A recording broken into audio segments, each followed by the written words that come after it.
This is the story of a musical migration, unfolded over many generations, many journeys. I'm on my way to that fair land. Of songs and tunes that crossed oceans and mountains. Of wayfarers and wanderers who carried their music with them. My house and land, and I will leave my baby. From Scotland to Ireland. And on to America's farthest frontiers. They would leave their mark on religion, politics, education, and on a new nation's democracy. But I'm here to trace and to celebrate their influence on what I would consider to be one of America's greatest gifts to the world, the music.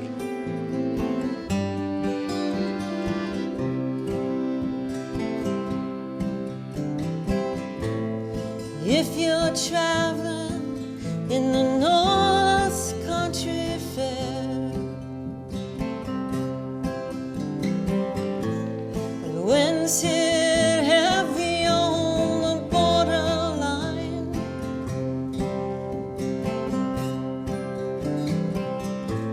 remember me to one who lives there.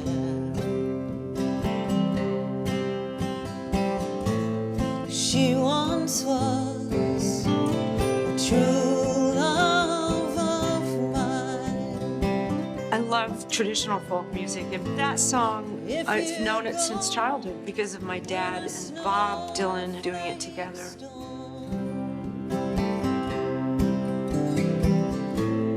Rivers freeze, summer ends. Bob, he has a tradition himself of appropriating old folk songs and putting his own spin on them in a way that makes them new and accessible to a whole new audience. That song clearly borrowed from Scarborough Fair, so it goes back into the mists of time. To keep her from the howling winds.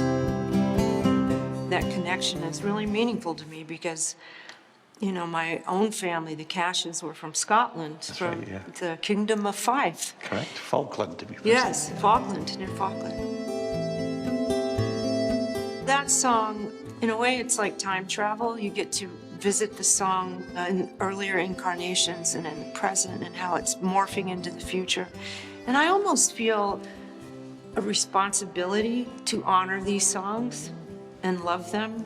Oh, I'm wondering if she remembers me at all. Many times I've often prayed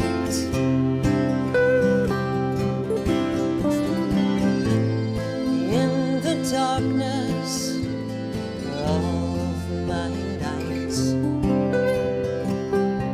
My father was a musician. His grandfather was the choir master in a church. Do you know, I was in Dublin once and I went into an antique bookstore and there was this giant book about this big, heavy, 50-pound book, and it said traditional Irish and Scottish music. So I pulled it off the shelf and it fell open to John Cash, a minstrel from 1840. No way. And it looked like my father. I mean, he looked like a Cash. I just got goosebumps down my back. And it was like someone saying, you know, keep it going, lassie. Keep it going. So if you're traveling in the North Country Fair, the winds hit heavy on the borderline. Like so many others, the Cash family were part of a great movement of people to the New World. These were once American homes, built by pioneers. Now they stand in County Tyrone, at the Ulster American Folk Park. Transplanted relics of an epic migration story that began in the 17th century. Every September, thousands of people gather at a festival which celebrates the musical legacy of families who left Ulster for a new life in America. River, river, sitting on me. Redbird, stepping on me. Ulster Scots, that's really where the traditional bluegrass comes from.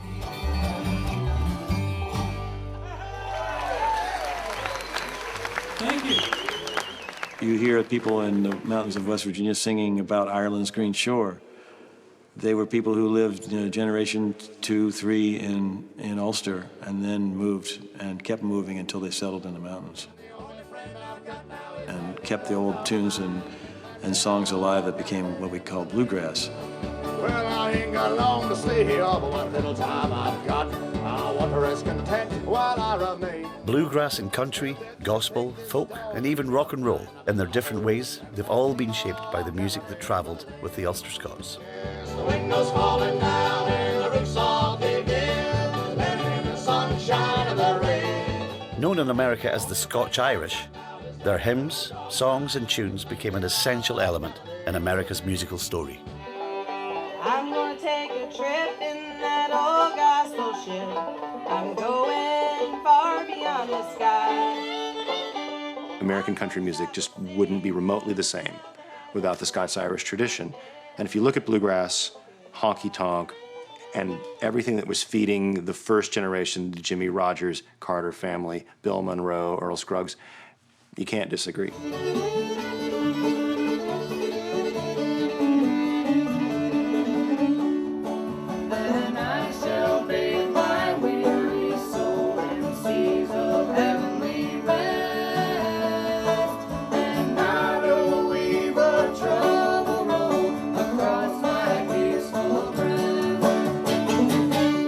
It's one influence of many influences. Sometimes we can overclaim the Scotch-Irish origins of everything, and that doesn't really measure up.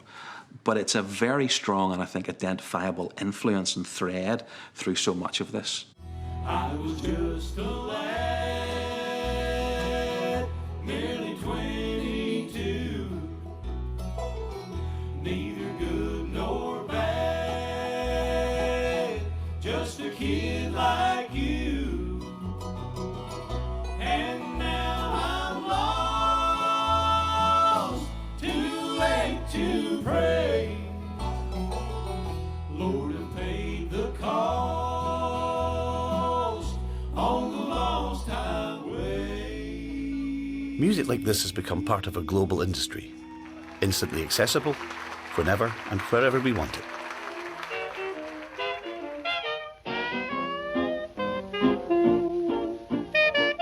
In the early 20th century, when the modern music industry was in its infancy, America was becoming the most industrialized nation in the world.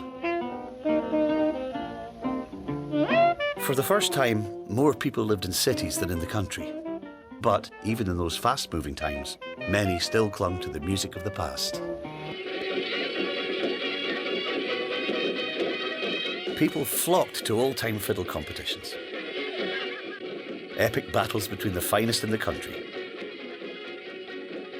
Events like these have been associated with the Scotch-Irish ever since America's very first fiddle contest, held to mark St Andrew's Day in 1736. I think we often get a longing to look back at our history, and that was the time when the industrialization was taking over America, and people look back to those fiddle tunes as an example of a more pastoral kind of life, a simpler kind of life. This old tune was a favourite at the fiddle conventions. No one played it better than the Scotch-Irish champion and Confederate veteran, Henry Clay Gilliland. His music was a link back to pioneer days.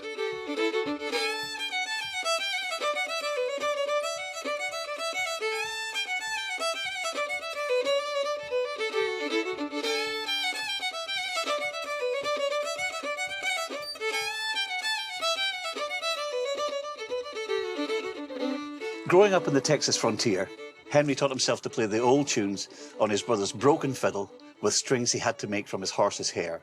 Now, that same determination helped him to become one of the most famous fiddlers in the West.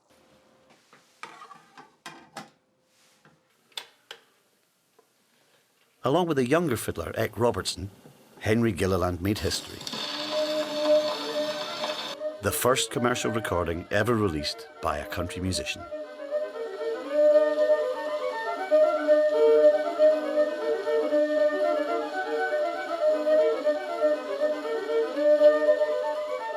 Those very early recordings are kind of the early Bible of this music. They were great. And when you're hearing this scratchy recording and just listening to them play, you realize you've probably never heard anybody play that good again. Henry was never going to become a recording star because he only ever made that one record.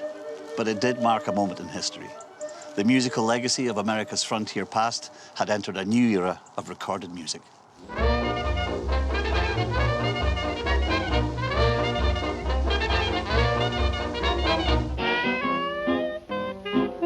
In the Roaring '20s, America was dancing to the rhythms of the Jazz Age. Hot feet, Charleston's doing hot feet, short feet, black bottom ruined 'em. Hot feet, hear him yell, oh, what's so hot feet? New York City was the center of an expanding music industry, hungry for new business. As people left the impoverished South for the industrial North, record companies saw there was money in nostalgia, in music that was an echo of the world they'd left behind.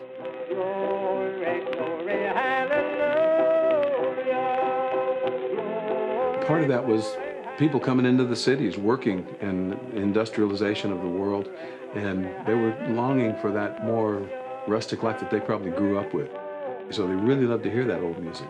It brought the home back to them. Maybe some people were burned out on jazz, and I think a lot of rural Southerners wanted to hear music that sounded like them, that the people who sang it and talked on it sang and talked like they did, that it gave value to their culture.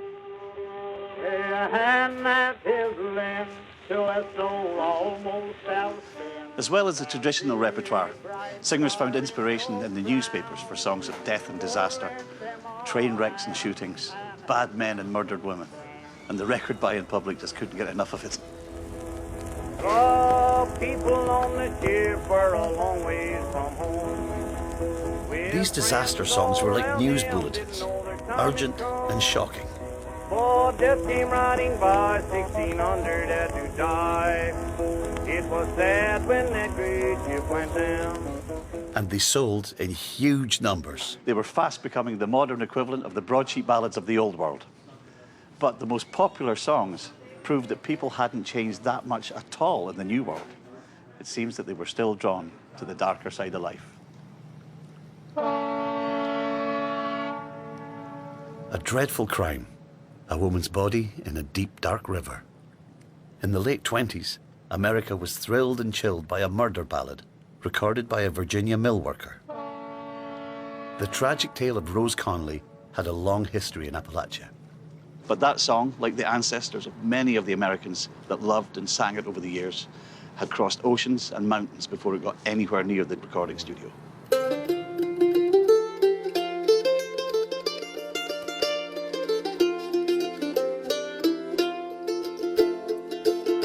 Down in the willow garden, where me and my true love did meet, it was there we went a-courting.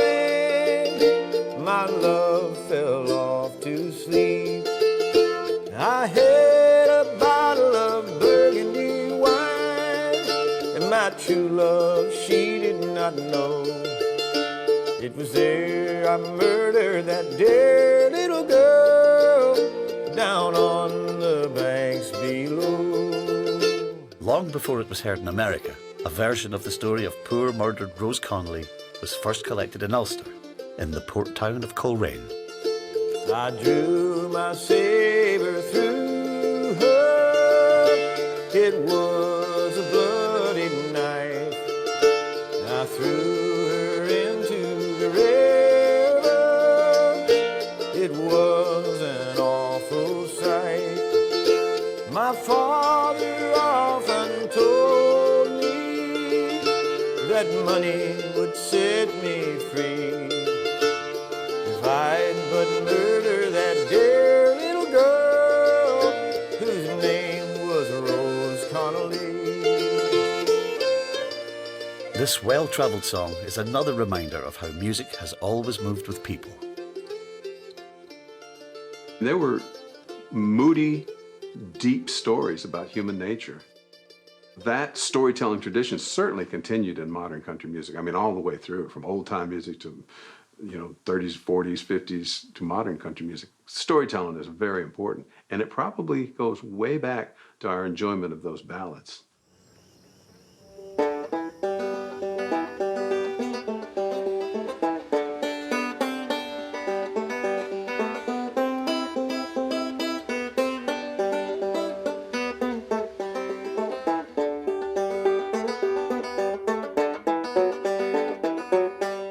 All over the South, in cotton mills like this one, something extraordinary grew and flourished in the dust and lint of the mill floor. A demand for cotton, created by the First World War, sparked a great wave of migration.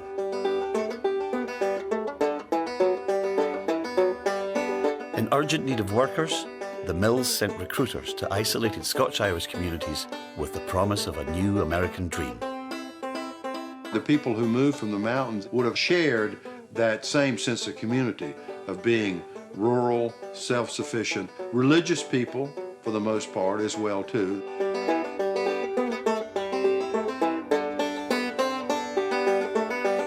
They brought their culture with them. All they changed was their mailing address.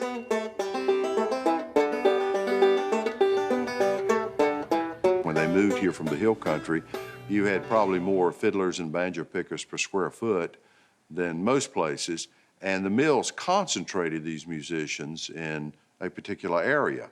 You ended up with a lot of musicians, millbilly musicians, they were.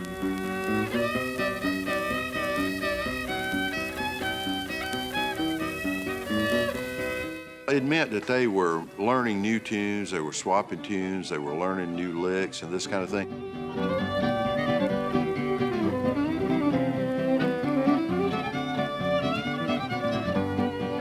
A lot of the tunes that had been handed down and bounced back and forth and subtly changed, but that gave everybody kind of a common tongue.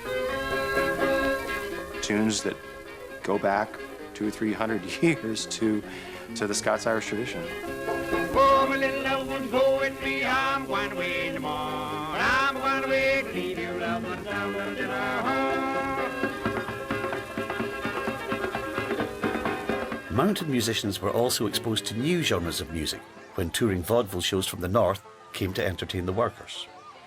They soon began to weave these new styles and ideas with the traditional music of the past.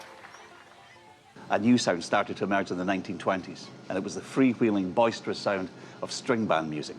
One of the finest bands of the era came out of a North Carolina cotton mill, led by the original country outlaw, Charlie Poole.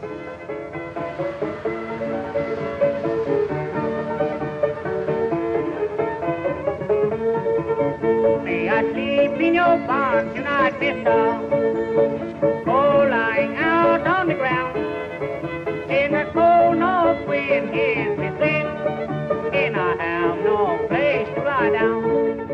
A rambler, a drinker and a fighter, Charlie Poole could barely write his own name, but he left his mark on a generation of musicians. This is Going Down the Road Feeling Bad, Lonesome Road Blues.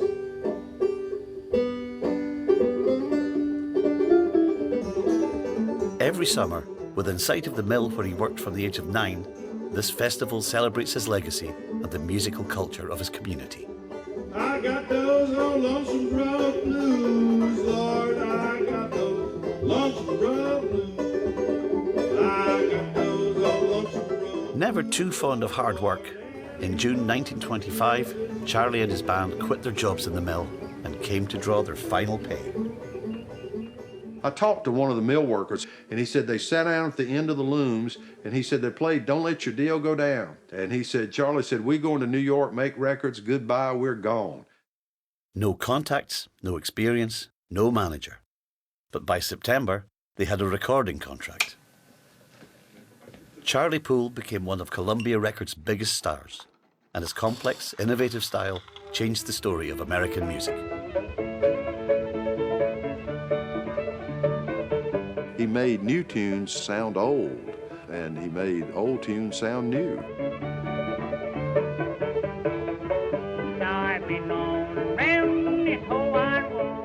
vaudeville banjo players were playing minstrel music, which was a northern stereotyped interpretation of what southern music was. So he's taking this northern conception of what southernness is, and he's turning that into his own southern brand of music, which made him really distinct. So it's this complex, messy thing where it's not pop, it's not traditional, but it's both.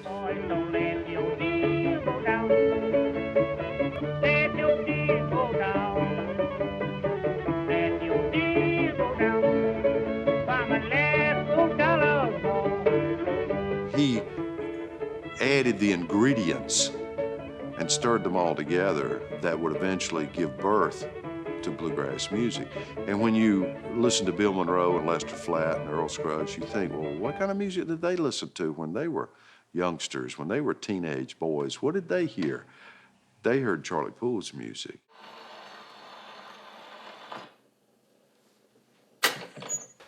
Another band escaped the cotton mills in the mid-20s. They had a raucous, rebel sound, and they became the first supergroup in country music's history. Well, folks, here we are again, the Skillet Lickers, red hot and raring to go. Gonna play you another little tune this morning. Want you to grab that gal and shake her foot and moan. Don't you let them dance on your new carpet. You make them roll it up.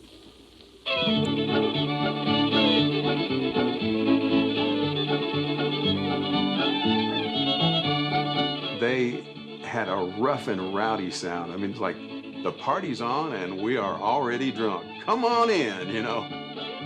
The Skillet Lickers were very much outlaw country.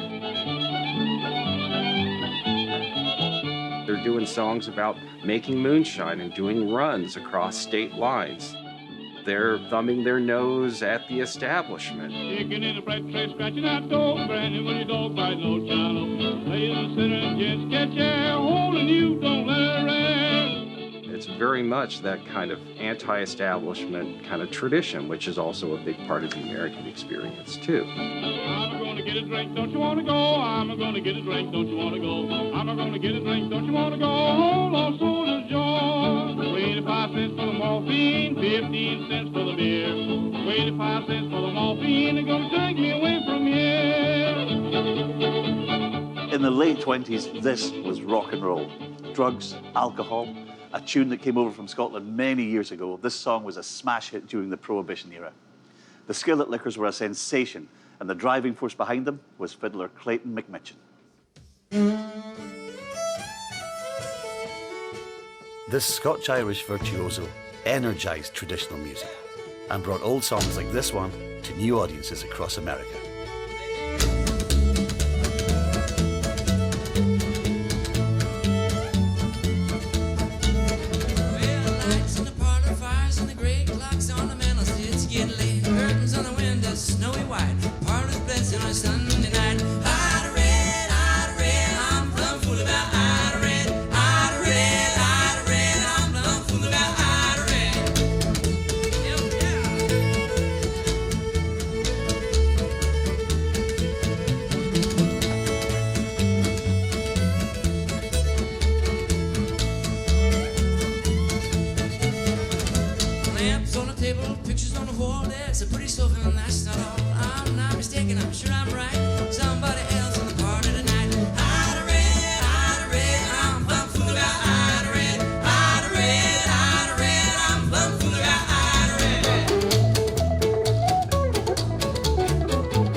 Part of McMitchan's live set from the mid-20s on, this song became a Western swing classic and the inspiration for one of rock and roll's first hits, when thanks to Chuck Berry, Ida Red was reborn as Maybelline.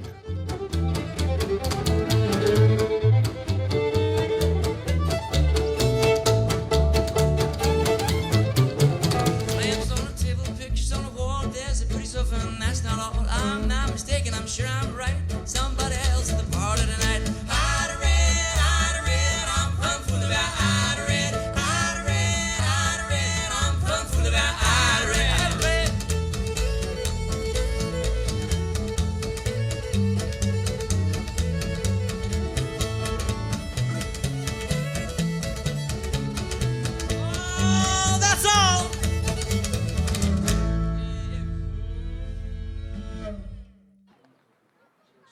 For many living under Prohibition, lively music like this was a welcome relief. But for others, these hot tunes smacked of sin.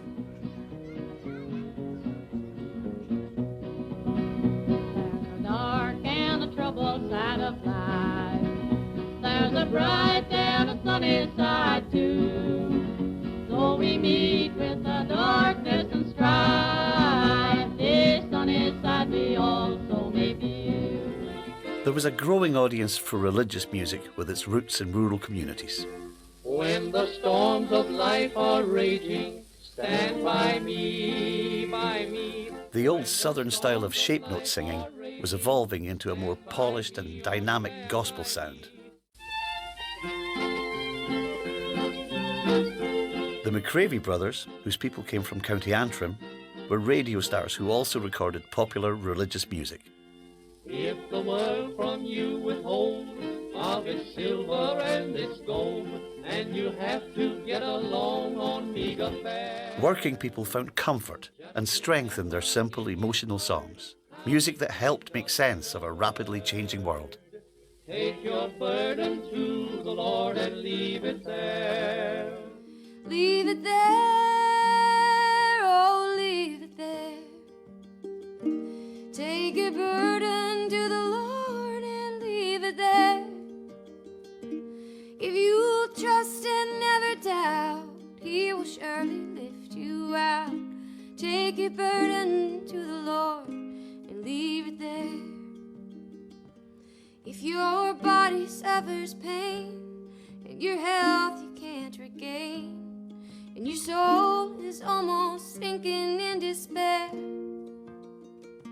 Jesus knows the pain you feel. He can save and He can heal. Take your burden to the Lord and leave it there. Oh, leave it there. Oh, leave it there. Take your burden to the Lord and leave it there. If you trust and never doubt, He will surely lift you out. Take your burden to the Lord and leave it there. For a generation of musicians, the recording industry was an escape from poverty. Drawing on the repertoire of traditional songs, tunes, and old-time religion, many had made small fortunes. Making music had become a career. I've always wondered what it's like for any artist who has that moment where they realize, wow, people are buying my music and I've got money coming in. I didn't know that there was a career to be had here, but hey, I'll go with it. What are my other prospects? Plowing behind a mule the rest of my life or digging in a coal mine? Who rocked the cradle? Who sang the song? Who rocked the cradle when I'm gone? Who rocked the cradle when I'm gone? I'll rock the cradle, I'll sing the song. I'll rock the cradle when you're gone. For Doc Boggs, his banjo was his ticket out of the Virginia coal mine where he'd worked from the age of 12. His family, whose ancestors had come over from Ireland in the 1750s, was steeped in music. All I can do, that's all I can say. I'll have seen you tell your mama next payday. But Doc grew up with the blues, and he fused both traditions to create his own haunting sound. Oh, I've got no honey baby now. Got no sugar baby now. The 8 recordings he made in New York still resonate with musicians today. In 1929, Columbia Record Scouts headed for the moonshine capital of Tennessee, Johnson City. They recorded a Scotch-Irish entertainer with songs that reach back centuries. His real name was Clarence Earl McCurry, but history remembers him as Tom Ashley. Tom Ashley had been a medicine show performer. He loved music, and he was going to play music come hell or high water. A medicine show, just traveled around the mountains selling medicine, and that's how he made his living. That was a pretty tough way to go.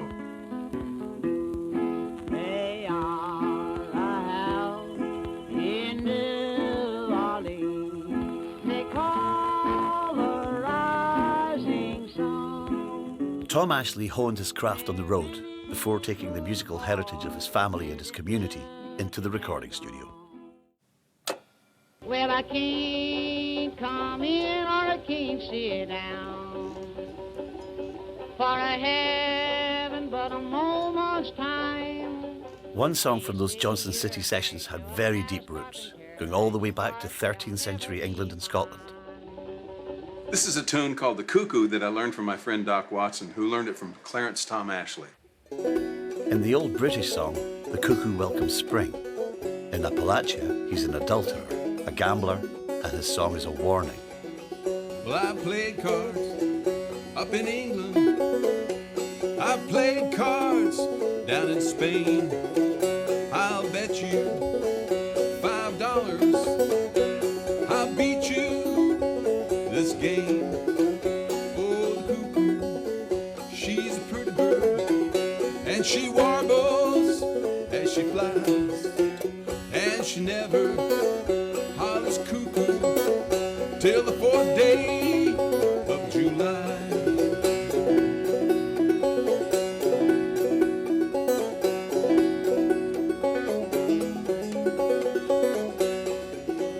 There's just one thing, it's been a puzzle since the day that time began. Man's love for his woman and her sweet love for him. Oh, the cuckoo, she's a pretty bird, and she warbles as she flies, and she never hollers cuckoo till the 4th day of July.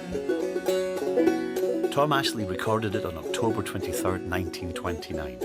The following day was Black Thursday. The stock market crashed, and America entered the Great Depression. Record sales collapsed. Even popular old-time singers like Jimmie Rodgers and the Carter Family saw their sales plummet. Charlie Poole had to go back to work in the cotton mill. He made a little over $5 a week.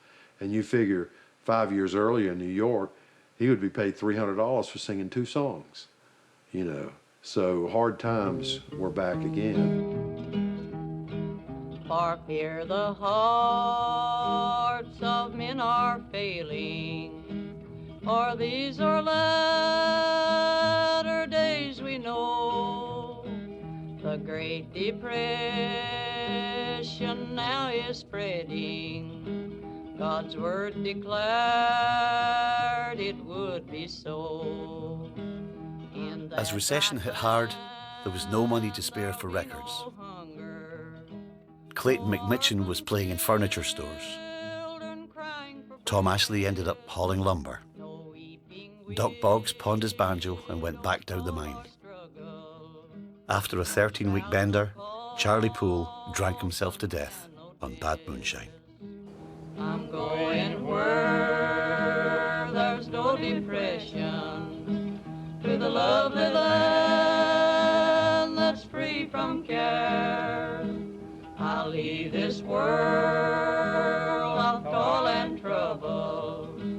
My home's in heaven, I'm going there. The recording boom was over. But the folk music of the South had found a new home, on the radio. It's going to be Cripple Creek. Let's go, boys. Music once confined to traditional rural communities now reached a huge new audience.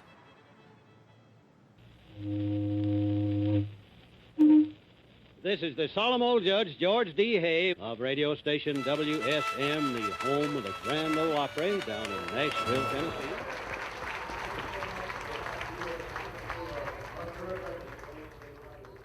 Broadcasting to 2/3 of the country by the 1930s, the heart of America's Saturday night was WSM's Grand Ole Opry. It's Grand Ole Opry time! Howdy, all your friends and neighbors.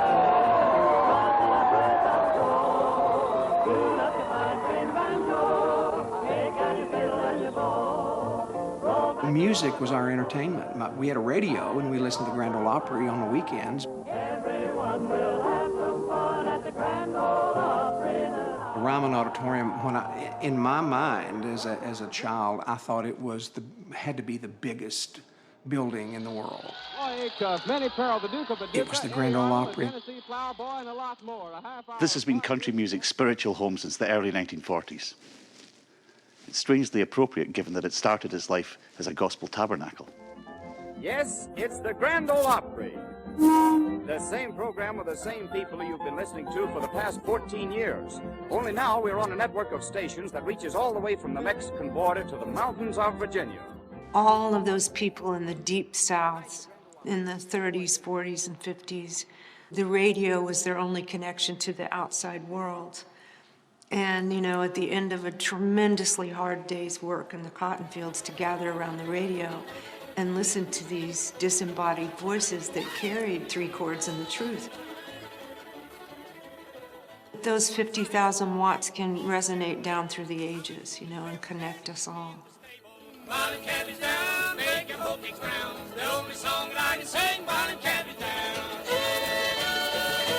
The Scotch-Irish, with their fiddles and banjos and the old sad songs and hymns that they love to sing, were at the very heart of it. Opry stalwarts the McGee brothers worked the stage for over 40 years. My wife died on Friday, on Saturday she was buried. Sunday was courting day, and Monday I got married. Let's give a great big Tennessee welcome to Moon Mullican. Hillbilly boogie woogie man Moon Mullican, who learned to play on a church organ, rocked the Ryman before rock and roll was ever heard of.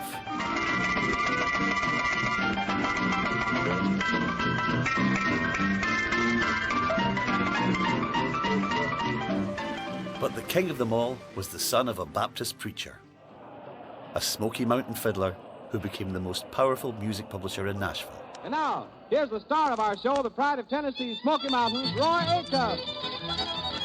During the war years, Roy Acuff was more popular than Sinatra.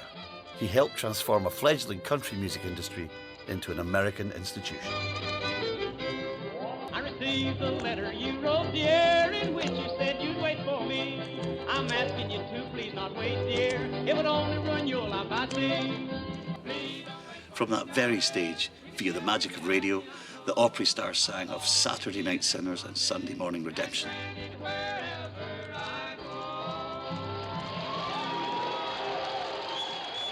The Opry's mix of folk music, broad comedy, and old-time religion appealed to millions of Americans. The listeners would feel really close to them, almost as if they were neighbours or part of the family.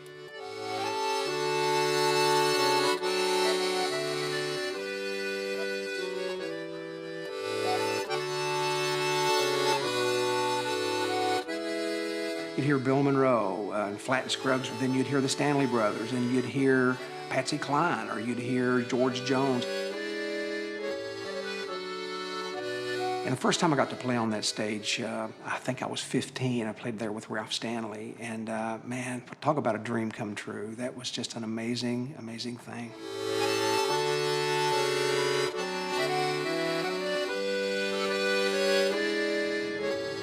World War II changed America's fortunes. The Great Depression was forgotten. And American confidence and energy found expression in new musical genres.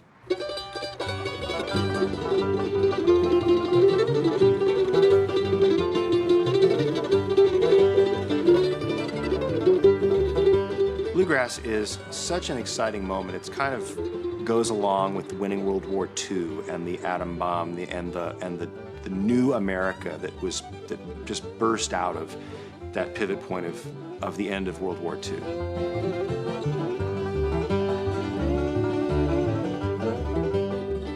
Mountain music, hymns and harmonies, blues and jazz. Hillbilly musician Bill Monroe mixed them all into a passionate, hard-driving sound that felt completely new in the 1940s. He was also listening to big band swing and popular music, and seemed to have a sound in his head that his various bands didn't quite catch on to until he hires Earl Scruggs on banjo and Lester Flatt on guitar.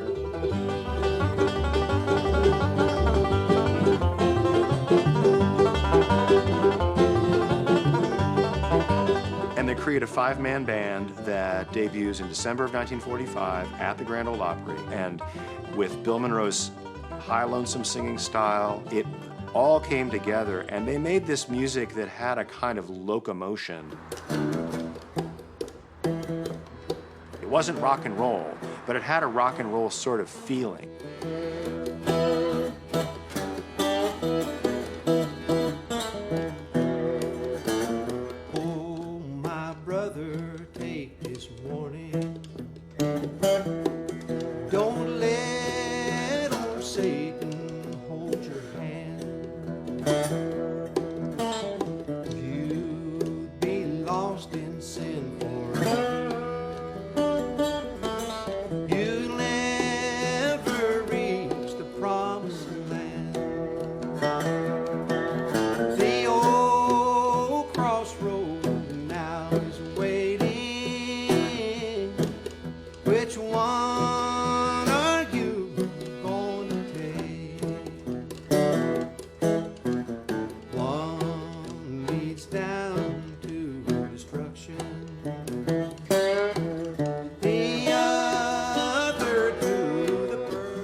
I think you can hear God's presence in it without having to go to church. You know, I think a lot of people maybe have given up on church, or they don't want to go to church, or they went when they was a kid and they didn't like it and they don't want to go back. But God is so in these songs. Jesus, our Savior, will protect you. He'll guide you by the road across the road.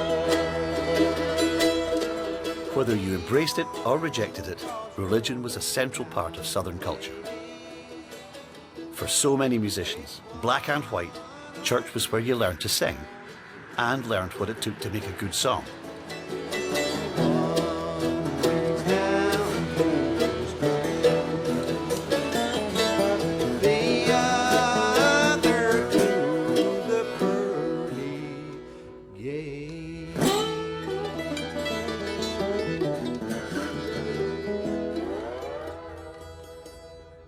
So many of these people grew up in rural churches.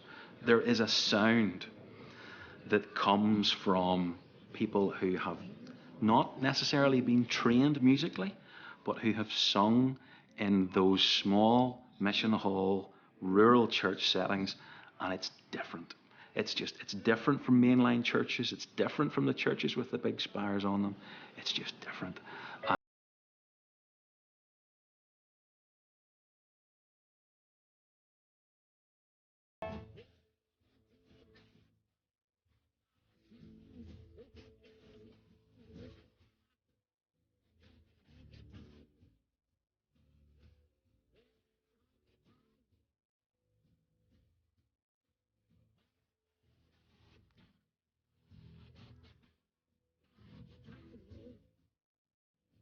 That same intensity crossed over from church to country.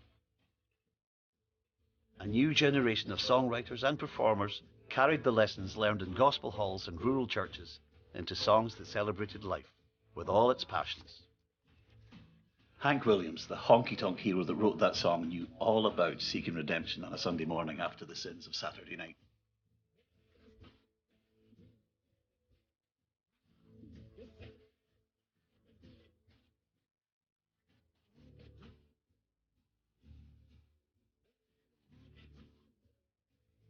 His personal struggle with alcoholism and heartbreak inspired some of the best love songs of the 20th century.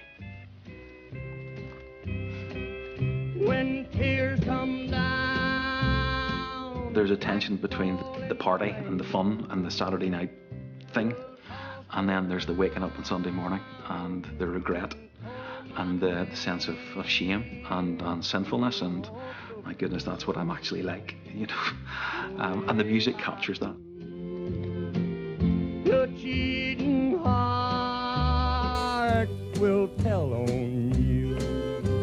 It speaks right to the core of the human experience.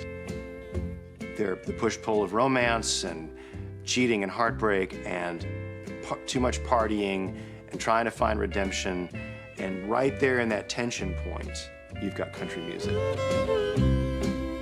When he died in 1953, Hank Williams' funeral service was broadcast on the radio that had helped make him a star. All over the South, people listened as country music's finest came to sing him goodbye.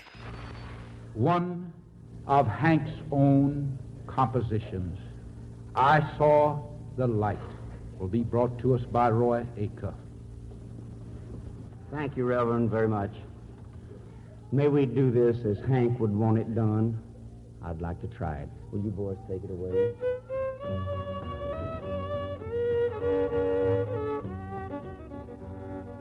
I saw the light, I saw the light, no more darkness, no more night. Now I'm so happy, no sorrow inside. Praise the Lord, I saw the light.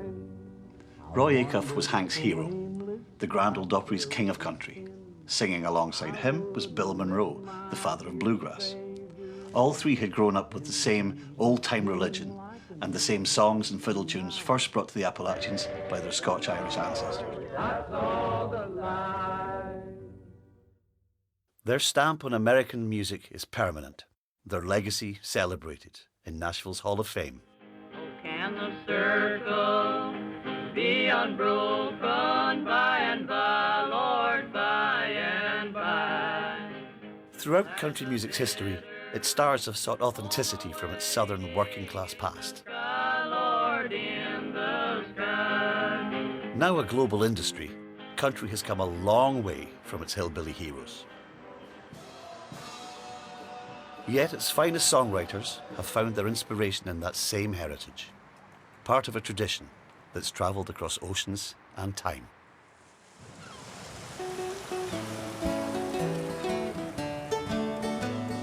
Shall we gather at the river where bright angel feet have trod, with its crystal tide forever flowing by the throne of God? There was an imprint made by a whole body of hymns that were written in the late 1800s and early 1900s. When somebody gives me a Carter Family box set, and oh my goodness, like a third of this is in the hymn book that I grew up with. By the throne of God.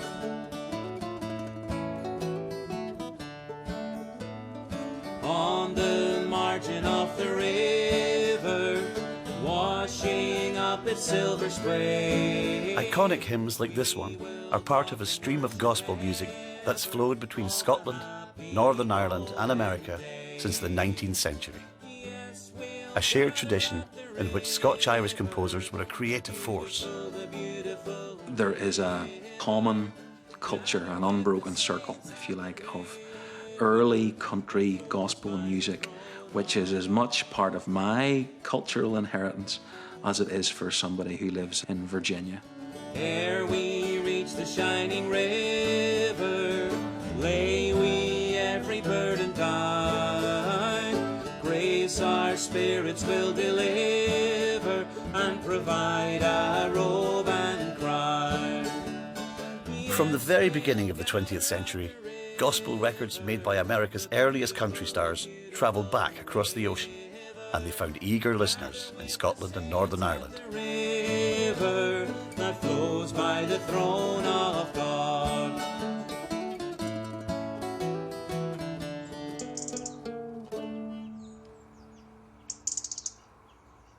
In 1952, an Appalachian singer made that same journey. Honoured now as the mother of American folk music, her name was Jean Ritchie. She travelled to Scotland and Ireland from her home in Kentucky to try and find the source of her family's songs. well met, my own true love. Well met, said he. I've come from far across the sea, and it's all for the sake of thee. My name is Jean Ritchie. I come from mountain country. We were always known as a singing family, and we always kept the old way of living, singing the old songs handed down from generation to generation. And it's all for the sake of thee.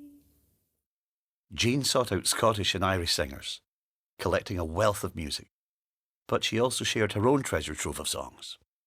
The next place that I met my love, it was at a wake.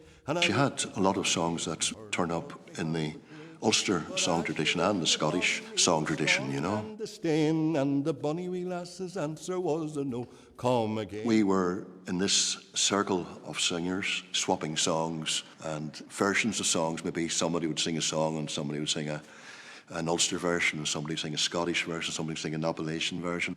And you had all these different variants of the one song turning up. And the bonny wee lass's answer was a no, come again. Down in some lone valley, in a lonesome place. She collected many, many songs in the British Isles and Ireland, which she then took back over with her again. She herself was her very own carrying stream through her family and back again in her sharing of songs.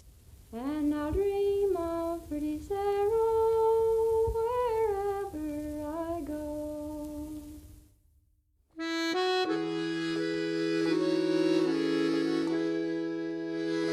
This song was lost to the tradition in the British Isles in the 18th century, but it was preserved in Appalachia. It's just one of many songs returned to us by that great mountain singer who carried her family's music home. Down in some lone valley, in a lonesome place, where the wild birds do whistle, and their notes do increase. Farewell, pretty sorrow, I bid you adieu, and I'll dream of pretty sorrow wherever I go. My love, she won't have me, so I understand. She wants a freeholder whose house on land. I cannot pay her with riches and gold, nor buy all the fine things that a big house can hold.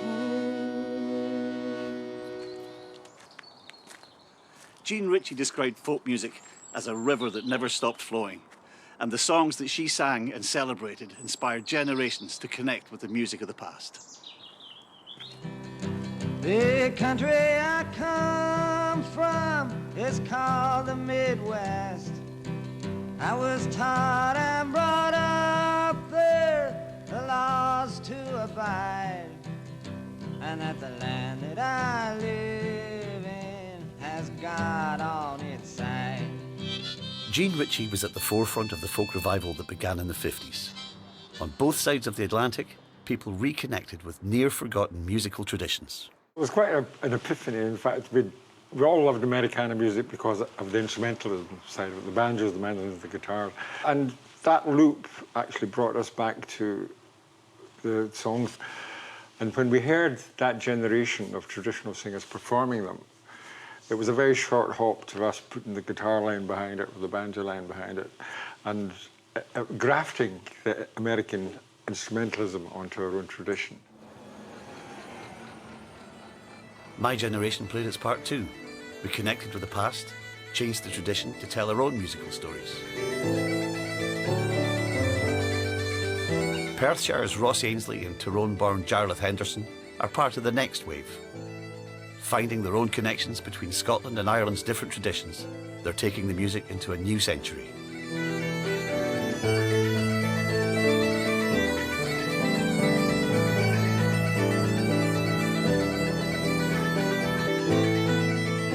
There's no doubt that this is a evolving, living tradition, you know, and just like people have done for hundreds of years in the past, are composing based on what their surroundings are, you know, and what influences them, you know. We're not stuck in a box. There's such a vast ocean of these amazing tunes, you know. It's like you've got to start off with the traditional and then try and maybe do your own thing with it after. The deeper you go, the more you find common ground.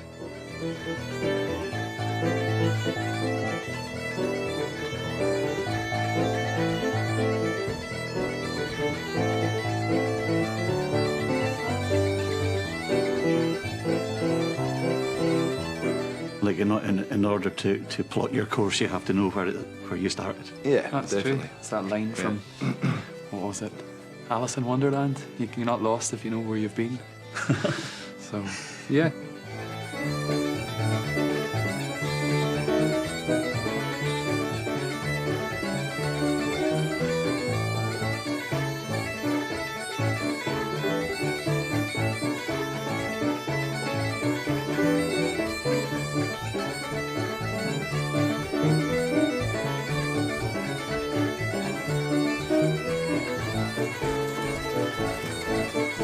I started this series with an American anthem, a hymn about life's journey, born out of our shared folk tradition.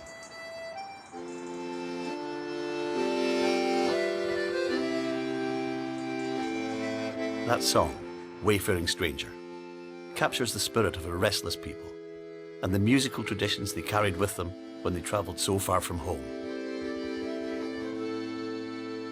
An echo from the past, their legacy endures, part of that great carrying stream of music that flows between Scotland, Ireland, and America. The music never really stands still, and it never has. That's because it travels with people. Sometimes I'm not sure where my road's going to take me, but there's one thing that I do know, and it's as true today as it's ever been. Wherever your journey takes you, if you're carrying your music with you, you're never a stranger for long.